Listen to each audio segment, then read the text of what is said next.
Hello friends, my name is Katie. Welcome to my channel. Today I'm doing a very special video, a video that I've been keeping secret that I'm very excited to share with you guys, and that is a battle of the booktubers. And today I'll be reading from booktuber E. They've recommended Wild Love by Elsie Silver and Yellowface. And what I will say, Wild Love, it's a 5-star prediction for me. It's an anticipated release. This was already on my TBR. This should be a 5-star. I severely doubt Elsie will fumble the bag. I severely doubt it. This was smart. This was a smart selection. Hands down, gonna be probably my favorite thing of this vlog. Yellowface, I know, kind of took over social media and Bookstagram and like the book world, I feel like last year, I think. But do I know much about it? I don't. I think it's satire. I think it's supposed to not be taken necessarily seriously. It's supposed to be making fun of things, I think. I could be so wrong. But let's do like a little blurb, maybe. So it says, Athena Liu is literary darling and June Hayward is literally nobody. White lies. When Athena dies in a freak accident, June steals her unpublished manuscript and publishes it as her own under the ambiguous name Juniper Song. Dark humor. But as evidence threatens June's stolen success, she will discover exactly how far she will go to keep what she thinks she deserves. Deadly consequences. What happens next is entirely everyone else's fault. With its totally immersive first-person voice, Yellowface grapples with questions of diversity, racism, and cultural appropriation, as well as the terrifying alienation of social media. Ooh, oh, so this is by R.F. Kuang. Okay, well that all sounds wonderful, to be completely honest. The reviews are interesting though. It has like a 3.8 on Goodreads.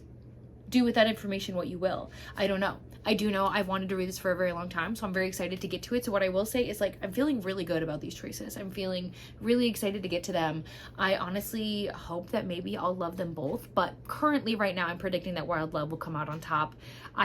You have Elsie Silver, you have single dads. It's usually a game over for me. That's all I need. But let's get into it.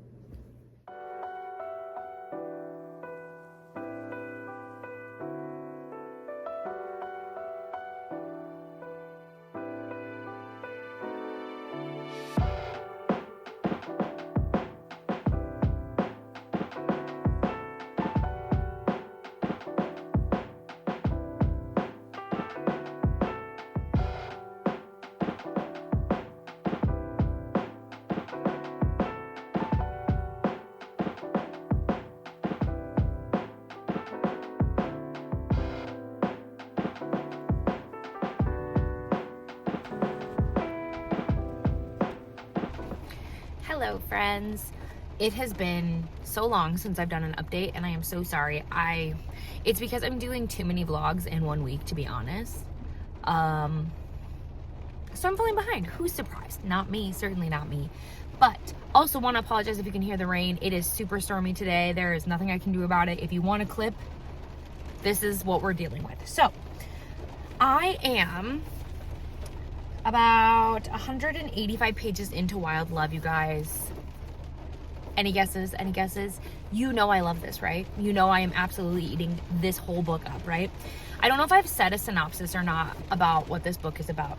First thing I will tell you is that this whole series, which is the Rose Hill series, is going to follow a single dad, which is just all I could ever ask for and more. It is like the gift that keeps on giving. Elsie knows how to speak to me in a very personal, loving way, and I appreciate that so much. It's like she heard me say that like nothing will ever compare to Heartless, and she said bet.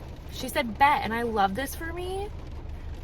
It's a good day to be me. But anyways, we are following Ford, who is this super successful kind of like music producer, I would say. And you know him if you've read the Chestnut Spring series, because he is Willow's brother. Willa is from Heartless. You know I love her. I'm a fan.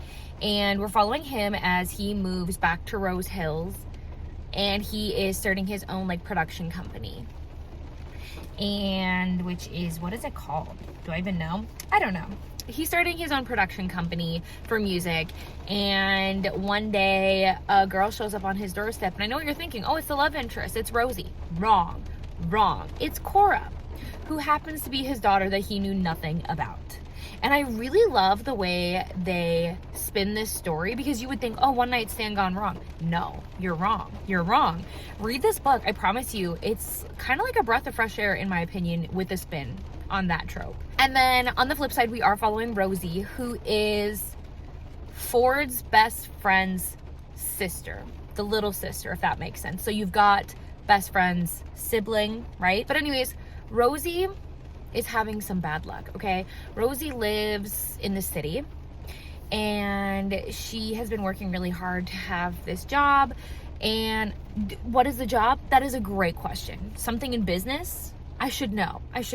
But a situation happens with her boss. He's slimy, he's gross, and she finds herself without a job. And to make matters worse, her boyfriend, what's his name, Ryan? He's literally irrelevant in this story. He is cardboard. But yeah, Ryan's not super supportive or caring or anything. Ryan's Ryan. Ryan just exists, right? For what purpose, I truly don't know. Ryan genuinely is just here to create turmoil, but like, he's literally not even relevant at all. But anyways, Rosie's obviously feeling really defeated, really distraught. And so she goes to the one place that she feels safe, and that's home. She goes back to Rose Hill. She bumps into Ford, who obviously his life's kind of falling apart too, a little bit. It's a little chaotic and messy, right? So they're both kind of going through this really weird phase in their life. They have this weird bickering relationship where they really like pick on each other, but it's from like a loving place. The tension is top stinking tier. It is so freaking good. And the amount of times that I've literally squealed while holding this book should be illegal. I'm sure my husband is so sick of me reading this book. I don't care. Maybe I'll reread it just to bother him. Maybe when the audiobook happens, I will have to reread it, right? Oh my gosh, who would be the voice for Ford? Oh man. But yeah, I can't wait. They have not gotten together. Not yet. I can't wait for that moment. I want to know what that moment's going to be. I want to know what's going to actually like make them cross the line. And learning about their history has been so cute. Ford is such a softie for her. He is so far gone for Rosie, and I'm so here for it. So yeah, if you can't tell, I'm having the best thinking time. Probably going to be 6 stars, probably infinity stars, right? I also want to take a minute because I forgot to do this in the beginning of the vlog. My bad. I'm sorry. I'm learning. I was supposed to say who I believe gave me these recommendations. I don't think I did. I should really watch my footage back. That's other Katie's problem. I believe the person who recommended me these books is Nell. 1, because of the romance, and 2, the determining factor was one of the books that didn't make this vlog was the reappearance of Rachel Price, and Nell knows how much I love Holly Jackson. So that's my reasoning. It could be completely wrong, but that's what I'm saying. All right, I will check in with you guys again soon. Bye. Hi friends. I wanted to come back and give you my closing thoughts on Wild Love. So, overall, loved it. There is no surprise there. It is shocking to absolutely no one. I would say that this is 4.5 stars. So if I had to, you would round to 5 because you can't do half stars or quarter stars. But there was a few things that were lacking in this book, which was surprising to me. I was curious to see if whether or not Ford would be able to beat Daddy Cade, and the reality is Daddy Cade is still top tier. Ford gave it a good run. There were some things in this book though that were definitely interesting. All I'll say is there's a situation with a pen. Do with that information what you will, but it exists. I'll never forget. Also, the whole boyfriend, I talked about this in great length in a different clip, but the boyfriend in this book was pointless and used as a diversion to keep these two apart. Lots and lots of miscommunication, which for the most part in Elsie's book doesn't usually bother me. But I just feel like we didn't spend enough time in the book with these two characters actually together. There were also some other plot points that I don't know necessarily wrapped up well. But on the flip side, I did really enjoy Ford and Rosie as characters. I loved their chemistry. I loved how much he loved her. I also appreciated the relationship that they had with Cora. I thought she was a great element to this story. And then, of course, Willow makes an appearance, which just was everything to me. It made me so emotional. It felt so good to see her again. So I'm very, very invested in this series. I'm definitely excited to pick up the next book. But There were, yeah, some misses in this book, but I would say a 4.5. So honestly, still not bad. I think it's so funny because earlier I mentioned, oh, it's going to be 6 stars, infinity stars, and watching that footage back, it's just so humbling where I was like, oh, you had no idea. You had no idea. But it's not bad. It is not bad at all. So I will take the 4.5. That is nothing to be upset about. Hello everyone, I wanted to give you a quick update.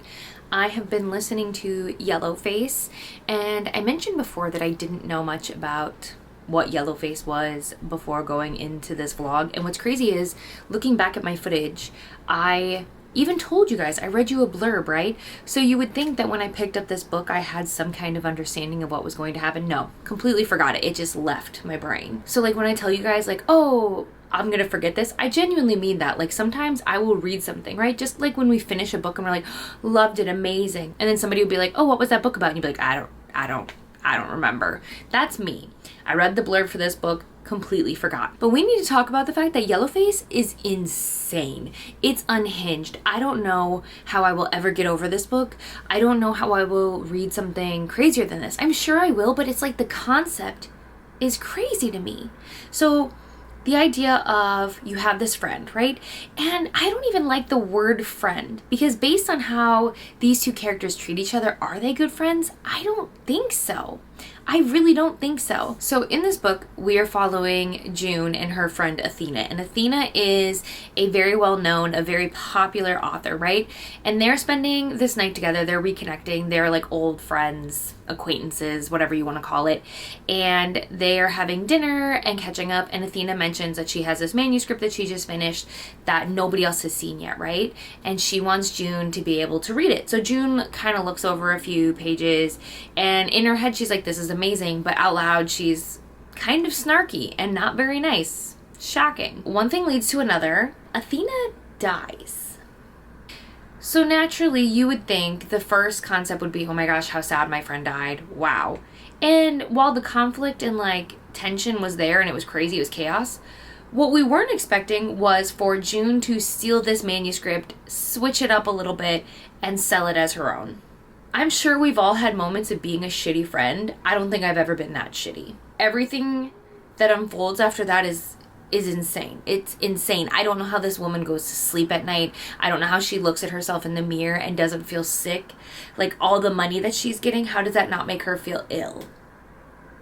That's my first question. But am I having the best time with this book? I am. It is so hard to stop and like go out and live my life when I just want to know what the heck's going to happen. But also, this book will make you feel anxiety.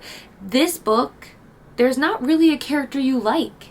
There's not really anyone you're rooting for, because like this is just bad news bears. And so there's not really any positivity. There's so many scenarios that happen that I won't talk about because I just feel like you have to experience this book for like what it is. But there's so many moments in this book that give you the ick, that just make you feel disgusted, that just make you really question how humans out there can do things like this and feel nothing about it.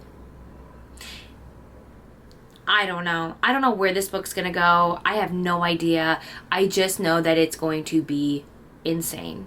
And so far, this is a contender. I definitely did enjoy Wild Love. I really, really did.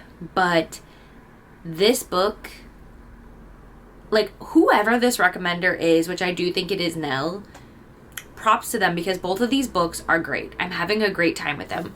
So they know me. It's either they know me or they picked great books. So either way, I'm having so much fun. I definitely think Yellowface could be a 5-star, which is crazy because Wild Love was not a 5-star. We're gonna find out. So I'll check in with you guys. I'm sure I'm gonna finish it tonight. So we'll see how I feel tomorrow with my closing thoughts. Hello everyone. I wanted to give some closing thoughts because I did finish Yellowface, which the book just kept getting crazier and crazier. What a ride. What a ride, honestly. Just when I thought the book couldn't get any more unhinged, it was like, hold the phone. Yellowface is a book, in my opinion, that really makes you think, like, do you really know people and what they're capable of and the decision they'll make? Because, like, I feel like based on the actions that Juniper made in this book, it's just crazy to me that there are people out there that think this way, act this way, and feel justified. I genuinely wanted to know what was going to happen. I needed to know the resolution, how this was all going to wrap up. And honestly, I don't know if you could say it wraps up well, but I think it wraps up in a way that you're like, oh, okay. Based on that character, that makes a lot of sense where this is going to go. So I had an interesting time picking this one up. So this one is definitely a 5-star. I don't even need to think about it, just because like I rate based on my enjoyment, and I enjoyed it. I wanted to pick it up. I enjoyed it while I was reading it. I never really felt like there was a big lull or anything like that. So easily a 5-star, very easily. But thank you guys so much for watching. I'm very, very excited and also very nervous to be a part of this series. Anything that's competitive, I'm very competitive, but I'm also a sensitive Sally in some regards. Like, recommending books to people is such a personal thing, and it's a vulnerable thing. So we will see how this turns out, but I will see you guys in the next one. Thank you so much for watching. Bye.